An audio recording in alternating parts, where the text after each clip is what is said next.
The civil society has faulted the rollout of the National Tree Planting Program as a channel for wastage of government funds, with the deployment of cabinet secretaries to spearhead the planting across Kenya. The civil society says that jobs should have been left to the provincial administration to handle and save the country the resources used to transport the CSS and other national government officials to the counties. Brenda Wanga has more.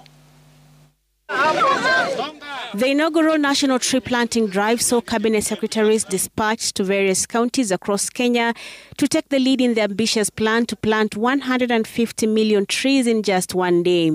The CSS, PSS and heads of parastatals were transported to different venues. Some came by air, others by boat and even more by road. While a few of the delegations to the tree planting venues kept their carbon footprints minimal, a majority of them were anything but modest, and the civil society was quick to call out the national government on this exercise. We can count and tell you so many wastages. Today the cabinet secretaries are traveling everywhere in the country. Why do they have provincial administration? Because those people can do that job easily. They are commissioners in every county. Why should someone fly from Nairobi to Mombasa, then Mombasa to Homa Bay, then Homa Bay back to Nairobi, with aids and everything else? And its guzzling is a show cause. The entire cabinet had been allocated counties to handle on the tree planting day, with some getting more than one location in different parts of the country. This carried out under the one government approach. Different critics say this move was not necessary, as it contributes to the general wastage of resources in government. Economy ni baya, lakini unaweza sikia kama siku ya leo wametumia pesa mingi sana ya siku hii ya sikukuu ya kupanda miti. Miti tuwe tukiletewa kila wakati, tuwe tunapanda. Si ati kuwe na sikukuu, sioni haja ya hiyo sikukuu mimi.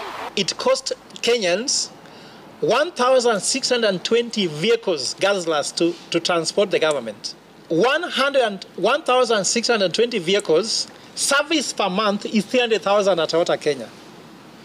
They spend 150 liters per day in transport. I've calculated that numbers and it comes to 96 billion shillings a year. But the government, in its defense, says the National Tree Planting Day did not cost more than what was budgeted for in the 2023-2024 financial year. The institutions that it funds, like CAFRI, the Kenya Forestry Service, the Ministry of Environment, and therefore any amount of money that you see being spent today.